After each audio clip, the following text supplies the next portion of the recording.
67 years after the event, Biggs, confident that everyone who was involved was dead, and named all of the conspirators. According to Biggs, the men convened at Sabin's Tavern, that John Brown organized a flotilla of 8 boats, and that Abraham Whipple identified himself to the Gaspé lookouts as the sheriff of Kent County.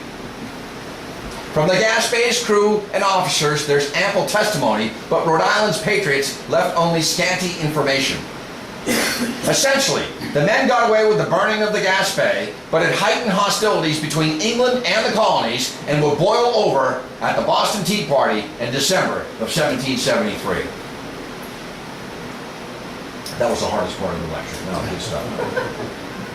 The Independence Hurricane. Well, this struck the Atlantic seaboard on September 2nd and September 3rd, 1775. It was a strong tropical storm that took an inland path from North Carolina to Newfoundland. Southeast winds caused highest tide ever known on the Delaware River, and much damage was done to shipping. It began in the island of Martinique in the Caribbean on August 25th, 1775, and made its way north. Does anybody know the 3 great hurricanes that have hit New England? The Great Colonial Hurricane of 1635, the Great September Gale of 1815, and GH-38, the Great Hurricane of 1938. Well, this hurricane moved into Newfoundland, although this is disputed by current weather historians, like myself, who feel that it moved into central Pennsylvania and followed the path similar to 1954's Hurricane Hazel. And that's the path of Hurricane Hazel, and that's the path that I think the Independence Hurricane took. It is now surmised that a second storm struck Newfoundland, separate from the Independence Hurricane, on September 9th, 1775. So there were 2 that came right up the lane. The Newfoundland blow, which this was known as, caught many fishing boats on the banks and drove them ashore. 4,000 sailors, mostly Irish and English, reportedly drowned due to the storm. Total losses in ships, fish, oil, and merchandise exceeded 140,000 pounds in 1775 value. Newport, Rhode Island, under British occupation since December of 1776. Well, troops under Major General John Sullivan and a powerful French fleet under Admiral Comte d'Estaing attempted to wrest control of Newport from the British Army in 1778. This is the Providence Hurricane. Well, when British Admiral Richard Howe heard of the impending battle, he sailed with his fleet from New York Harbor and arrived off of Point Judith, Rhode Island. The French fleet had 12 men of war and 4 frigates, and it was bottled up in Narragansett Bay due to prevailing summer southwest winds. Between 7 a.m. and 8 a.m. on August 10, 1778, a wind squall occurred as a cold front moved through the area. Suddenly, the wind shifted to the north, giving Comte d'Estaing the weather gauge, that's the windward position, that all naval men desire when engaging an enemy fleet. The French cut their cables quickly and sailed out into Rhode Island Sound with the wind moderate at northeast and slipped past British ships and shore batteries. Opposing fleets were now at equal strength, but Howe, at a wind disadvantage, retired to the southwest, anticipating the return of a normal southwest wind flow. Barometric pressure was rising to the north and falling to the south, and the wind held to the northerly quarter, allowing the French to close to within 5 to 6 miles to the rear of the enemy by sundown. The following day, August 11, 1778, the wind hung eastward, blowing fresh, according to Comte d'Estaing. At noon, conditions were logged as thick, hazy weather with a moderate east-northeast breeze. d'Estaing thought that he could overtake the enemy and maintain the wind advantage. One of my heroes, David Ludlam, wrote some great books. Early American Hurricanes, Early American Winters. You can get them on eBay. Get them quick because they're up over $200, $300 now, out of print. Admiral d'Estaing, encouraged by his progress and scenting the victory, described the developments of the afternoon. And this is right from his log. The wind having freshened, we were gaining on them sensibly. An hour and a half after noon, there seemed no more doubt. We believed that we would certainly overtake them. The maneuvers of Lord Howe, who continued to flee before the wind, but losing distance, showed that he no longer flattered himself of escaping combat. The Howes, both of them, were very arrogant, as you know.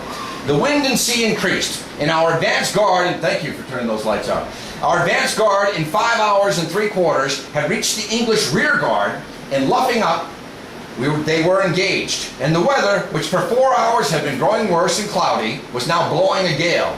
At 6 o'clock, I was compelled to take in all the sail, except the forestaysail and mizzen trysail. The enemy, of course, was undergoing the same weather experience, and as Thomas O'Byrne, who was aboard a British vessel described, he said, quote, "The wind at this time blew so fresh that our ships were under close-reefed topsails, and the sea ran so high that Lord Howe could not return aboard his own ship." So he couldn't even get back to his own ship. The weather was so furious. It was a memorable night for Admiral D'Estaing on the Languedoc. At 3:30 in the morning, pardon me, sir, this excess of detail and precision, the man who has had both arms and both legs cut off, all at the same time, cannot, in his sad narrative, omit an instant. The bowsprit broke, then the foremast, then the maintop, then the mizzenmast, finally mainmast fell. Our rudder broke next. This last misfortune was the greatest of all. We were now only a floating mass with nothing to steady us, nothing to guide us. That's what the Languedoc looked like. It's a barge. Yeah. Another better account of it. There's a great restaurant in Nantucket known as the Languedoc. Late in the afternoon, as he was preparing to engage the British rear line, the wind increased to a gale with high seas. Sails were furled as a hard gale increased to hurricane strength by midnight, the eye being 25 to 50 miles to the east of their position. The Languedoc was a huge 90-gun battleship, and she lost her rudder and was almost dismasted. The French rigged jury masts made repairs at sea and somehow headed to adequate repair facilities in Boston.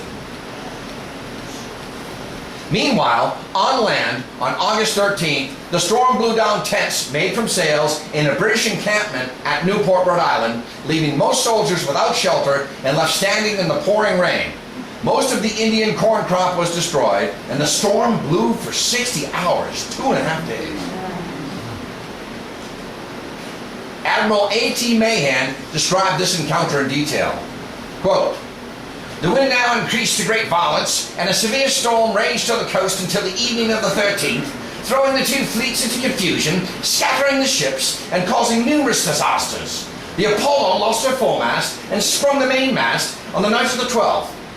And the next day, only 2 British ships of the line and 3 smaller vessels were in sight of their admiral. Many injuries had been received by the various ships, but they were mostly of a minor character. The French had suffered much more severely. The flagship Languedoc, 90 guns, had carried away her bowsprit. All her lower masts followed it overboard, and her tiller was also broken, rendering the rudder unserviceable. The Marseillaise, or Marseillais, 74 guns, lost her foremast and bowsprit.